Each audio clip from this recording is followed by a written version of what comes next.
Hi, everyone. Welcome back to another session of Getting Real Estate with Stacey. Today I have with me Phoebe. Hi, it's nice to be here. Thank you for having me. I'm Phoebe Altman from Douglas Elliman in Merrick. Tell me how you got into this industry. How did I get into this industry?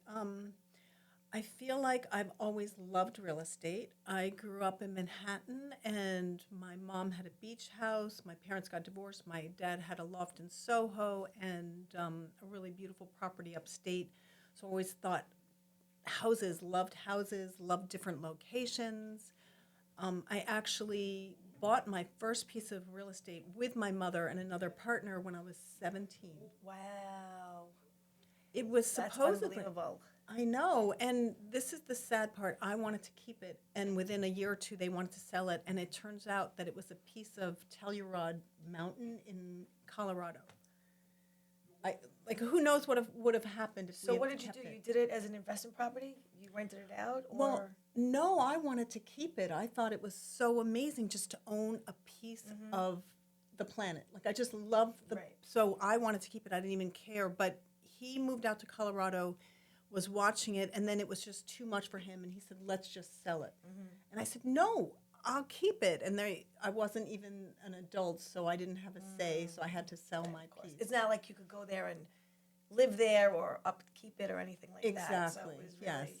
So I really didn't have a choice, but I was going to say, growing up with a place in the city and a place in upstate or in the country, that's really having the best of both worlds. That's wonderful. you would think, but I definitely felt like the poor little rich girl because my parents were divorced. So here it was, I went to private school, and yet to get a new pair of sneakers, I had to show my mom the holes in my sneakers. Like it was just never felt like tough. I had enough. Yeah, it's tough coming from a divorce. Well, you and I Yes. both come from divorce homes and are divorced as well. Oh my God, do you So think there's that's, a trend? no, I don't think it's a trend. And, Ah, hopefully the next generation will not go through that because we've learned from our mistakes and our parents' mistakes. And, the kids nowadays are getting married older, they're having careers, especially females first. And I think that'll you hopefully know, end with this generation.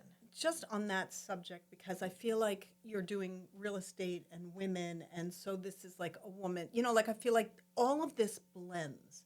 So I just want to say that I feel like even though I'm a child of divorce, and I did get divorced with my kids, I feel like I haven't repeated a lot of the same mistakes with them. Like I've given them this loving home, and that's one reason that I didn't work when they were younger. My mom was a career woman, and she dedicated herself to her job, and we had nannies, and we're just never. So I feel like I haven't repeated the same mistakes, and my kids had a really good upbringing. That's great. So you're only in the real estate industry well, tell me how Yes. you got into it. So that's another thing that's a little circuitous. So I've only had my license for a little over a year. I think, yeah, a year and a half. Can't believe it. It's only been a year and a half. Before that, though, I had this beach property that I started running as I had accounts on VRBO and Airbnb, and I developed a huge online business. I had weddings that would come out and rent out my place, and I had like 26 rentals a year some years. That's like a full-time job in It itself. was like a full so it was constant, and I learned how to write up contracts and manage a property. I learned how to advertise it. I learned how to deal with the public when when they would come in, and I learned how to deal with them once they were there and there were issues happening. So I set up all kinds of accounts with plumbers and cleaning people and everything on demand because it's also on an island, and a lot of times I couldn't even get there. I was going to ask you, where was that? Fire Island, Ocean Oh, Beach. Fire Island, of course. Oh, yes. Yeah, so Yes, yes. So that was really seasonal too, though. it was seasonal. Yeah. Yes, it was seasonal. But during the off season, I was intaking all the contracts and lining everything up. For the summer. Yes, Right. but during the summer, it was constant where I would go out there in between the rentals, make sure everything was okay. Right. What was the So- season considered? Well, the season kept lengthening and lengthening with destination weddings. And so the season started, it was more like Memorial to Labor. And by the time I was done, it was from the beginning of May till the end of October. Oh, October. Wow. It really extended. In fact, Yeah. people were even asking in November, but I didn't have a heated house. It was just, So it wasn't yeah. really worth it. Yeah, at that point, the Yeah. weather changes and it's cold. Did you have a fireplace? yes. Oh, so that's nice. Wood burning. Yes. Very nice. Really like old-fashioned beach house, 5 bedrooms. So what Big. happened with that? So that's how you got So into. I had to sell that during COVID, and it was heartbreaking for me and my kids that we had to give it up. So I was really, really down, and just I was talking to a friend and saying, I don't know what to do. I feel like a piece of me is missing, and I loved running this property management business. And she said, Phoebe, get your license. And it was like amazing.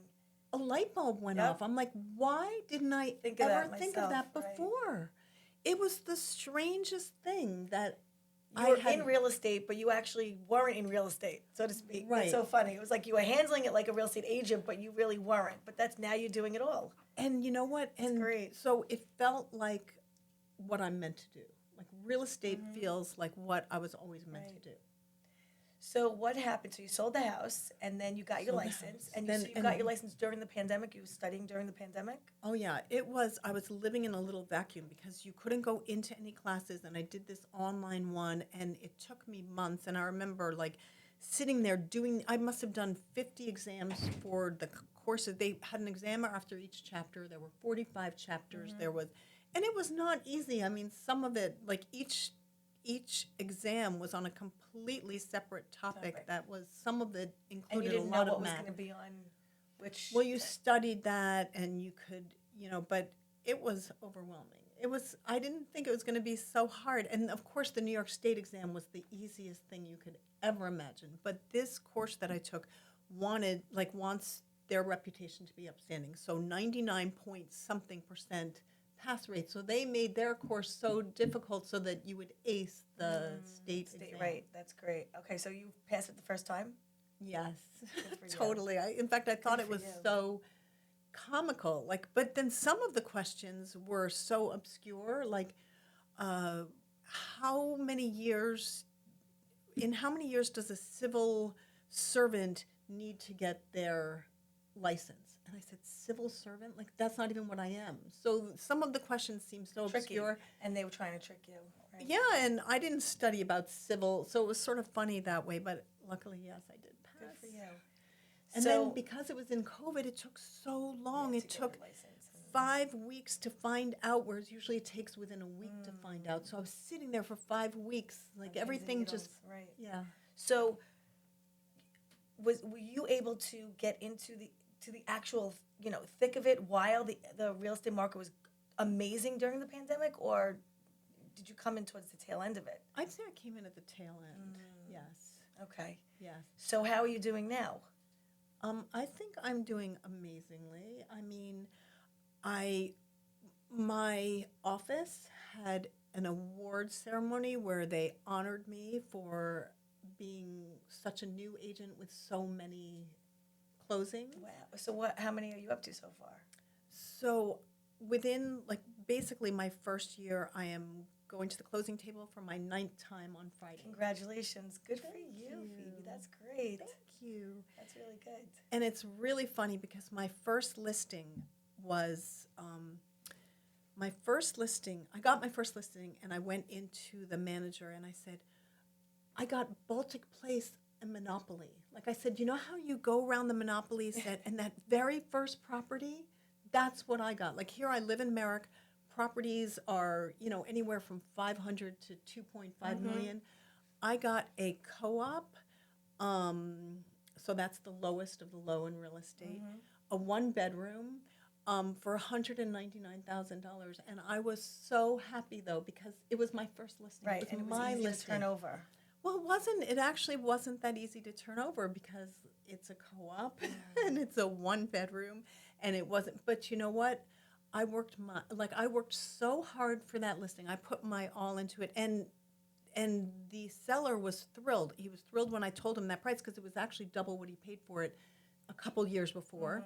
So I came to him and said, you know what? I think the market can handle this price. And the market handled that price, but I got him one of the highest prices for a unit like that in the shortest amount of time. That's great. And that's like my logo for every house that I've listed so far. I've gotten the highest price for that type of house in the shortest amount of time. That's great. I market like crazy. So which is very important, the marketing part of it. So what do you do when you're not in doing real estate? Real estate. No, Very I'm not funny. kidding. It's gotten that way. Like, what did I do? I went somewhere yesterday and I'm like, oh, hi, I'm a real estate agent. It's just, it's. Well, I've been with you. We've worked at street fairs together. We do that too on the weekends when they have the big street fairs. So I'm there doing the loans and you're there doing the real estate, and it's fun. It's fun when you can incorporate that into being social and also, in what you do for a living. Yeah, well, that's why it's great to be with people like you because, I mean, you're even known around here as being so good at that. You're Oh, so thank you. good at getting out there and just, Networking. I love yes, it. I do you're love amazing it. at it. Thank so. you. Thank you. I enjoy it. I really do. I also think when you enjoy what you do and you believe in your product and the company you work for and you believe in yourself, that it's easy to just put it out there. It really is. It's like this is, Lakeview Mortgage Bankers, besides the fact that my brother's the president, I love what we do. I was telling somebody else during another interview, when I said to Lauren originally, I was like, what is it about this that you love? And he said, I make people's dreams come true. And I was like, wow, you're right. You really do. If somebody, I can get them a loan for a house that they never thought that it would ever even be possible.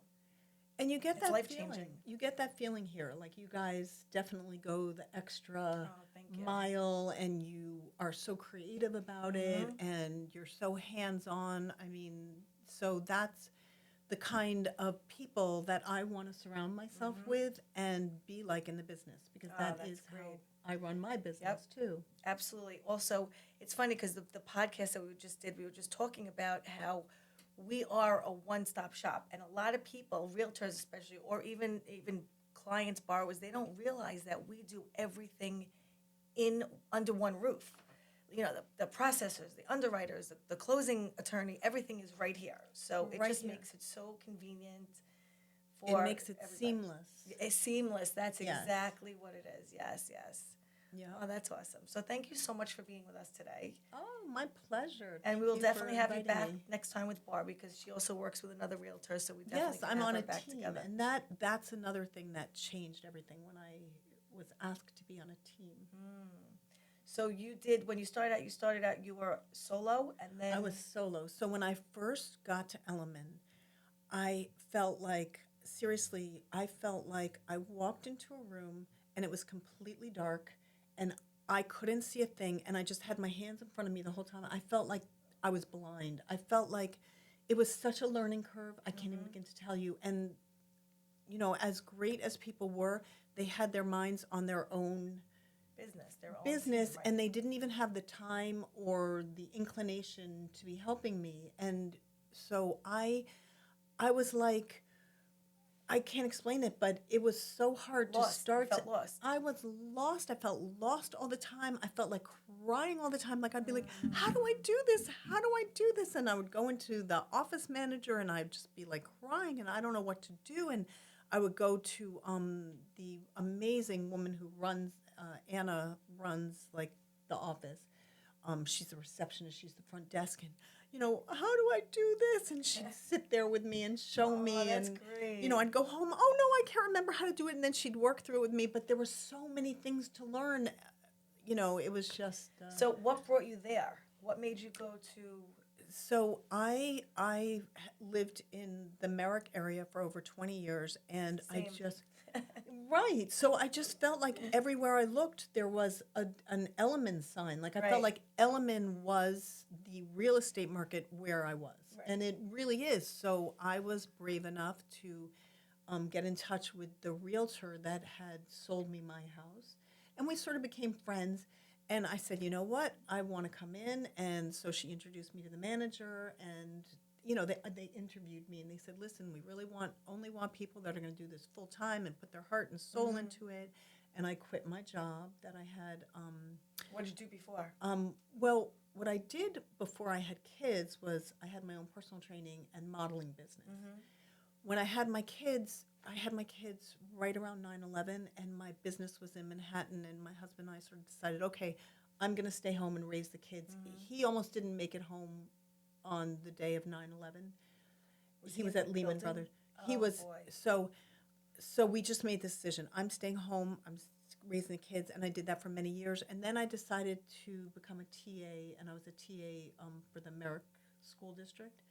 And so I was doing that when I got my license, and I was running that other business, the luxury rental Right. property In business. Fire Island. Yes. So I made a choice after a couple months of being at Element that I was going to quit and dedicate myself. To that.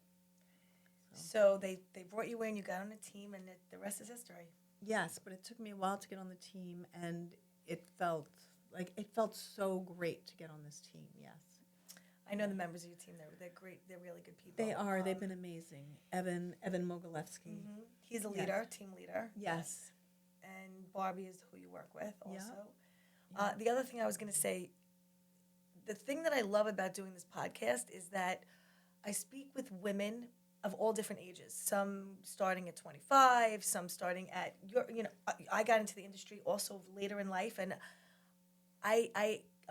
people don't realize that when you reinvent yourself and you start all over, studying and going through everything all over in your late 40s, early 50s, it is a life-changing experience, and it is definitely it can be exhausting and exhilarating and stressful and thrilling and all these highs and lows until you finally get to where you're supposed to be. But it definitely is. I commend you. I know, believe me, I know exactly what it feels like, and you're an inspiration. Thank you. You're sweet. Thank you. And real estate is a roller coaster. I mean, I didn't think there are many surprises. I did not think it was going to be quite such a roller coaster. I mean, there are days when you're so high, but other days when you're so low, when an offer isn't accepted, or when you don't get a listing on a house, or when someone tells you that, you're their friend and they don't know if they should list with you, or, it's... But then there are the highs of, clients writing you these beautiful reviews with 5 stars and saying they couldn't have done it without you, and, showing you their baby pictures and asking you to come over and see their babies, or the way they set up the house, or the way they finished and decorated it. That's great. I just closed a couple of weeks ago with a friend, and she keeps sending me pictures of the house, and every day she's like, I couldn't have done this without you, and thank you so much. So and rewarding. It is. It's so rewarding. It definitely is. Yeah. Well, again, thank you so much for being here. Thank you. And we will see you guys again next time.